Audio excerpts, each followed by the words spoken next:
Hello everyone. Um,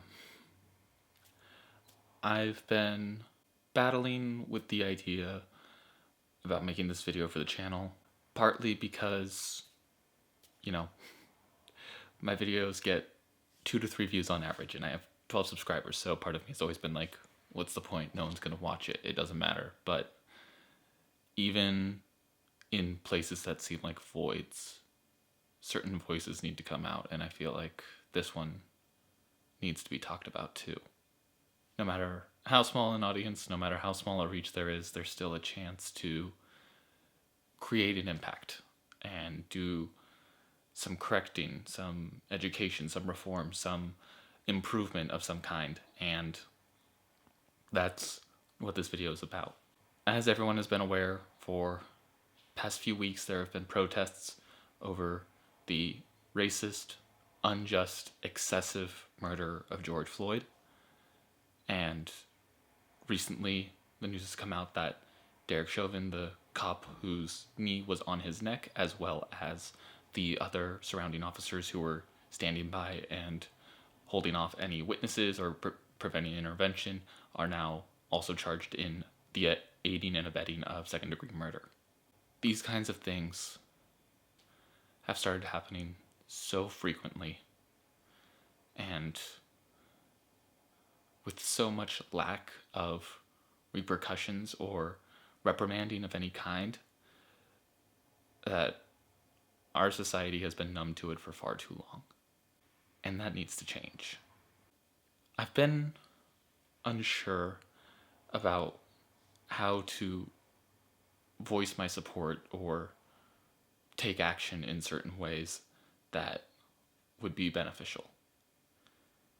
Obviously, one look at me and you'll know I tick every box that benefits from the systemic, unjust racism that pervades throughout American society today.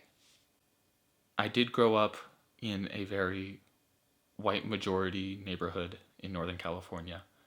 There was, I would say, minimal exposure to any kinds of prejudice, any kinds of racism, any kinds of discomfort with the topic. I was still in neighborhoods and in a family that taught me about the issues, but being taught about something like that is worlds and miles apart from having to experience it, from having to witness it firsthand, from having to worry about it constantly.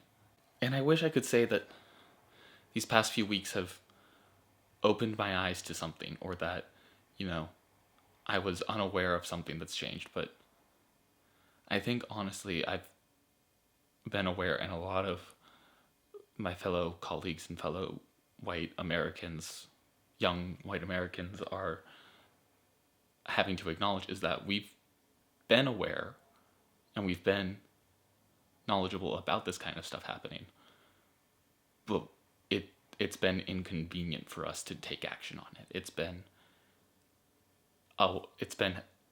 It would require us to do something not for our own gain or not for our own benefit to make a change about it. And that's messed up. That is 100% morally reprehensible. It's 100% unforgivable. I've always wanted to consider myself as an ally, as an advocate, and being the quote-unquote normal one in my group of friends from college onward, being the straight white male that was friends with, you've heard Pallavi and Danny on this channel, an Indian woman, a gay man, and having all of these friends coming from different perspectives, and then me just being the straight white man with my perspective. I know that I generally have the least entertaining and least informative viewpoint to provide to society, because what my viewpoint is has been said and done and beaten to death for decades and generations, especially in Hollywood and especially in Los Angeles where we are. And there's always going to be that tiny bit of self-interest, that of self-preservation.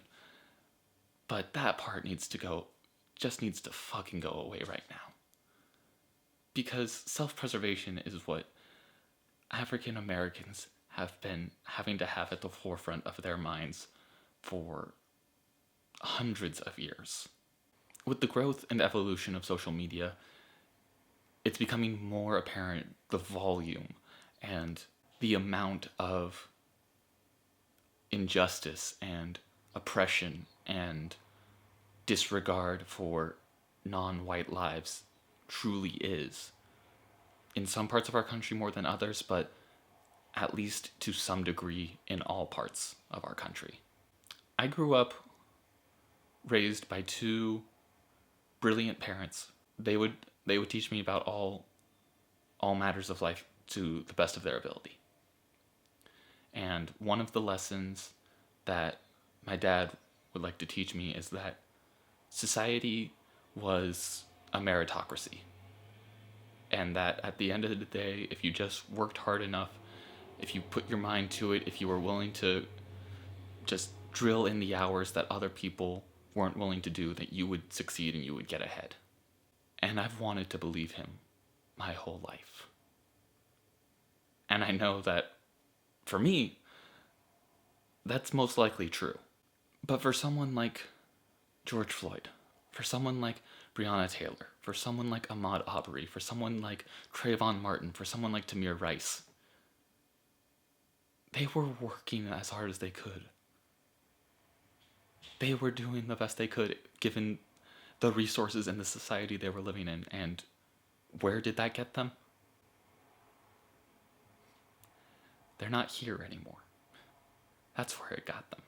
I would love to make this channel grow and have, be able to afford having a staff and having regular talent and having a regular crew and stuff, and having all of that be diverse and representative and positive and all that stuff.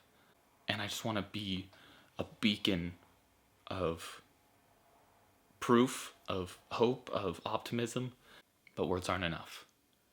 Action has to follow. If you've been on social media the past few days, I'm sure you've seen many movements, trends, obviously just following the hashtag of Black Lives Matter and hashtag BLM. You can see all kinds of funds and charities and advocate groups that you could donate to, you can support. There's numerous petitions and phone numbers and offices of police stations and congressmen that you can call to ask for change, to ask for certain bills or certain movements to be legislated into action, and make sure that that change is tangible, it's enacted, and it's permanent. We need to change our future into a way that proves and puts at the forefront the needs and wants and desires of people of color, of the diversity that this country does have, that not a lot of other countries have. Not a lot of other societies can claim to have this much diversity in their nation. The possibility of a great future of diversity, of representation in America is so strong. And it's so just out of reach right now. But we need to do everything we can. White people, black people, Asian people, Indian people, Middle Eastern, South American, North American, anybody that can lend a voice, that can lend a hand, that can lend some money, any action that you can do to benefit other people, especially right now, black people, is an action that needs to be taken. The channel will keep having content, and this topic may come up in conversation every now and then.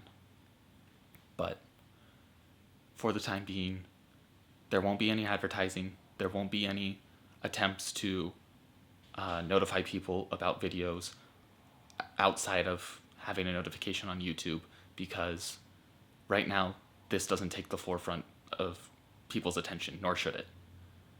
But I want to keep creating content as a way to help people escape. Where if you got up at the crack of dawn and hit the streets and protested for 12 hours a day and came back home and just wanted to relax and unwind and watch something else to escape. That's what I want my content to do. I don't want it to overtake or override or ignore what's happening in the world. I just want it to supplement and replenish people's energies to keep pushing and keep putting up that good fight. Thank you so much to anyone who watches this. However many, however few, we stand with you. We see you. We love you. Goodbye, Internet.